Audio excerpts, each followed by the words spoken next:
आज हम लोग पढ़ने वाले हैं कंपनी के अधीन गवर्नर जनरल।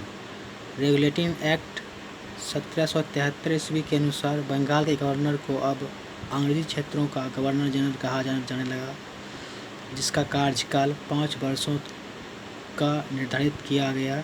मद्रास एवं बम्बई के गवर्नर को इसके अधीन कर दिया गया। इस प्रकार भारत में कंपनी के अधीन प्रथम गवर्नर जनरल वारेन हेस्टिंग्स, इनका कार्यकाल 1774 से 1785 ईस्वी के बीच में था। वारेन हेस्टिंग्स 1750 ईस्वी में कंपनी में एक क्लर्क के रूप में कलकत्ता आया था और अपनी कार्यकुशलता के कारण कासिम बाजार का अध्यक्ष, बंगाल का गवर्नर एवं कंपनी का गवर्नर जनरल बना। वारेन हेस्टिंग्स कार्यकाल 1774 से 1785 ईस्वी। इसने राजकोषीय कारागार को मुर्शिदाबाद से हटाकर कोलकाता लाया। 1772 ईस्वी में इसने प्रत्येक जिले में एक फौजदारी तथा दीवानी अदालतों की स्थापना की। फौजदारी अदालतें सदार निजामत अदालत द्वारा निरीक्षित होती थी। नाजिम द्वारा नियुक्त दरोगा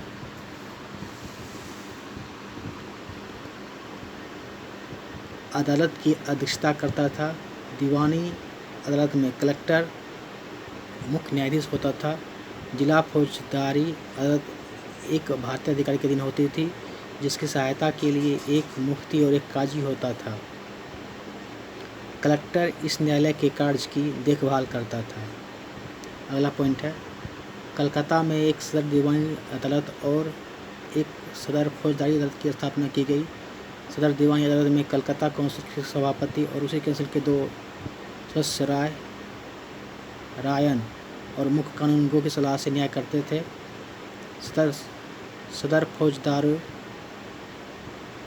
अदालत में नायब निजाम, मुख्य काजी, मुफ्ती और 3 मौलवियाँ की सलाह से न्याय करते थे।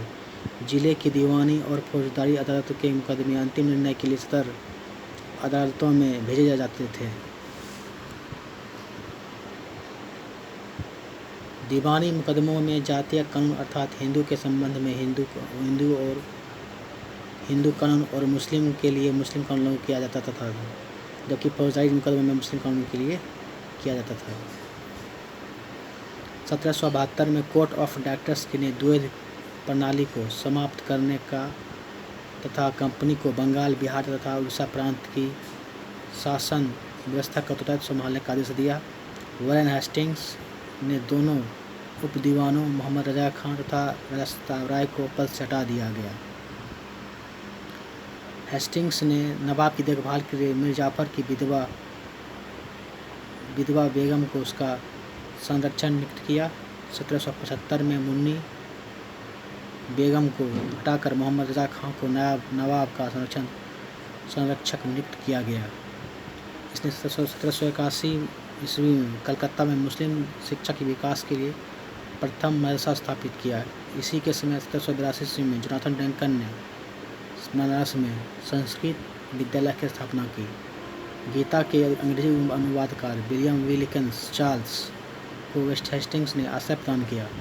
इसी के समय में सर विलियम जोन्स ने 1784 में the Asiatic Society of Bengal की स्थापना की।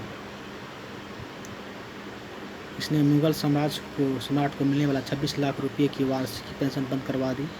इसी के समय 1780 में भारत का पहला समाचार पत्र द बंगाल गजट का प्रकाशन जेम्स अगस्टस ने किया था।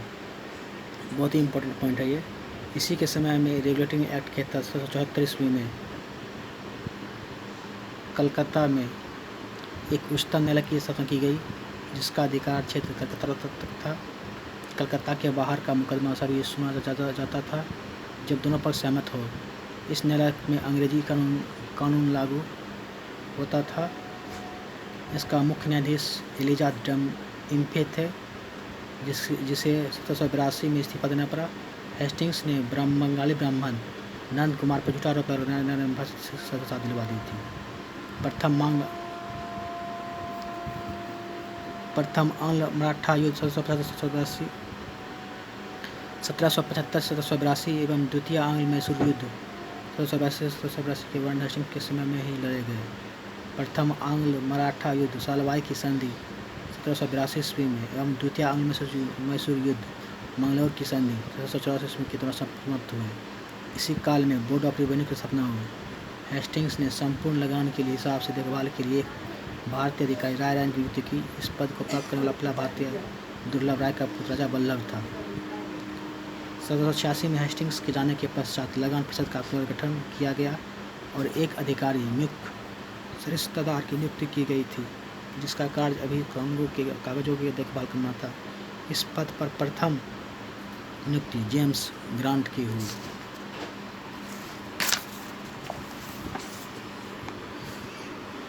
पिट्स एक्ट इंडिया एक्ट